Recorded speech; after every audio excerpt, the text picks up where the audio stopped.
Welcome back, ladies and gentlemen. This next group of topics is referred to as sales sustainability.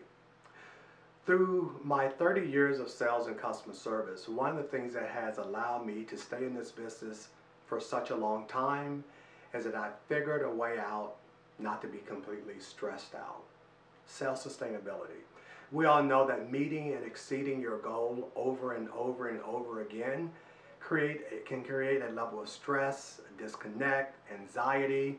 There were even times where I took a vacation that I really wasn't on vacation because I'm worried about my quota. That's not really a good feeling, and over a period of time it could be very toxic to you. It could be very exhausting. So self-sustainability, these tips are designed to help you stay in this career for a long period of time, a lifetime if you choose. But some of the things that gets in the way of stability is this word called fear. F-E-A-R. It's sometimes referred to as false evidence appearing real. False, meaning it's a fallacy. It's not true. Evidence appearing real are depictions in our mind, creating stories and images that says that if I do this or if I do that, we think of the worst case scenario and gosh, life will be over or horrific or some type of catastrophic event. Now there are learned fears, like when I was young, I was playing with matches and I accidentally caught my past leg on fire. It was really hot. I was fortunate enough not to occur any major burns, but I've learned not to play with matches. I also realized that fire is hot. However, the fear I'm referring to is a fear that we often submit to. For example, making that call to a potential prospect. And you really want to make that phone call, but you don't. Because you think like, man, maybe he or she doesn't want to talk to me. Maybe they're going to say no. Or maybe you've gone through a cycle of rejection and no's, and you're like, if I call the next person, there's going to be another no, so I'm not going to make that phone call at all. False evidence appearing real. Again, in your mind, you begin to justify why you should not do this thing that is ultimately is really beneficial to you. So I would like to give you some tips on how to battle fear. If you could follow along with me with your worksheet, the first one is faith. It says faith is opposite of fear. Faith is hoping, wishing, with a plan that things are going to work out to your favor. Faith and fear cannot occupy in the same mindset at the exact same time. Either you succumb to one or the other. So as you know, our company mantra is expect great things to happen. As an example, that would be faith, believing that things are going to work out to my benefit, my favor. Now, I do have to create some action. I can't just hope my way to success. There are actionable steps that I must take in order to get the results in which I'm looking for. But if I do not take any action, I am guaranteed to fail, submitting to fear.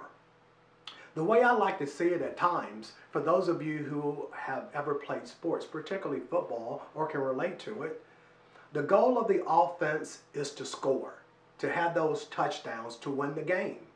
The goal of the defense is to prevent you from scoring. And I play this in my mind constantly over and over again. For those of us who are goal-oriented, for those of us who would like to accomplish something in our lives, we have a purpose. It could be as simply as meeting your quota, or it could be something spectacular, whatever it may be. I understand that once I put that mission out there and that purpose to accomplish this particular goal, i.e. the opposition, the defense, is going to try to prevent me. And usually this only plays out in my mind mentally. So we have to be very careful to recognize that the moment we decide to take action on our belief or our purpose or our goal and or our mission in life, sometimes we can even begin to sabotage ourselves with fear. Well, what if I try this and it doesn't work? How will my life be? What my family or friends are going to say about me if I fail?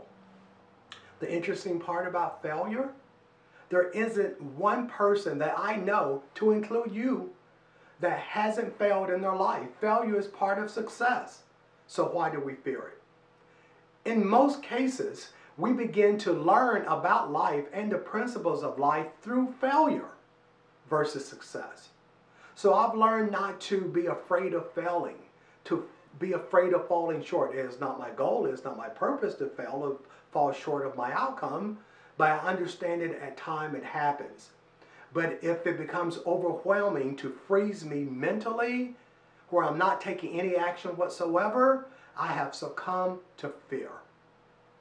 The next word I would like for you to look at is euphoria. It's about excitement. Are you excited about your life? Are you excited about your purpose and your mission and the things that you're supposed to accomplish? If you're excited, that will give you that extra energy to contact or to hit fear right in the face. Again, fear goal is to prevent you from accomplishing your goal. Just think about that. Fear has a purpose in your life. In one aspect, it is to keep you safe. Another aspect is to prevent you from being the best you that you can possibly be. There was a time where standing in front of a camera such as this to do an online course scared the heck out of me. What are the people going to think? You know, I just have to push beyond that particular fear and go after my goal. Some of you are going to like it and love it and embrace it. And some of you are going to write about it and tweet about it and say it's the best thing ever. Notice it gets better and better and better. This is my version of overcoming fear, opposed to being a victim of it. The next one is attitude. So I've learned when I was 2 years old is that your attitude controls your altitude in life. How long have we heard that? If you have a very positive mental attitude, remember, expect great things to happen. You're going to see this all over your workbooks. You're going to hear me talk about it throughout the entire training. Expect great things to happen. Expect great things to happen because it is an attitude. Given the opposite is succumbing to the fear, which is the worst things that can happen. If I try this, if I fail, if you do nothing, that's equals and guarantees failure. I don't want you to fail. You don't want to fail. Have a great attitude. And if you fall short, what have you learned from that particular lesson? And then finally, you have to be resilient. You have to be able to pick yourself up off of the floor. Sometimes you have to motivate yourself. Sometimes you're the one that has to encourage yourself, even when everyone else could be against you. You have to be resilient. You know, there are things that I do here. I'm fortunate enough to live in San Diego where I am mentally bogged down with tasks and just negative thoughts. I have to get outside of my head and go for a walk or go for a run or go to the beach and surround myself with nature and just clear my head. But I have to stay resilient. If anyone is going to do this, it's going to be me. And then others will eventually flock towards my journey to help me and to assist me. But I am the one that's going to have to take action. And please forgive me for not being able to remember the name of this sort of story that I want to introduce you to, the name of the person. And she's on YouTube, and again, I don't recall her name. But she talks about how the brain works. And she says that once we come up with a thought or an ideal of something that we haven't done before, we literally have 10 seconds to take action before our brain begins to tell us that it's a bad ideal. So, as an example, when I decided to do online courses, there was a part of me that really wanted to do this, but I did not take any action. And then my brain would begin to justify to me why it wasn't a good idea. Richard, you're going to go in front of a camera? What if no one buy the subscription? What if no one order the course? That's not the case, because you're on the other end of the video here, and I hope that you are enjoying the course. But I began to talk myself out of it, why it wasn't a good idea, because in all transparency, I was afraid to fail. Failure is part of success. Look at baseball players. I think a good batting average is about 300, 325. Who would not want to hire that particular pro baseball player to be on his or her team? But the fact of the matter is, A batting average of the 300, that's not great. But in baseball, that's outstanding. Most people, most businesses will have a failure rate around 50%. It doesn't mean that you quit. It just means that you maybe need to readjust and continue to pursue that opportunity. Do not be afraid to fail. Do not be afraid to fear.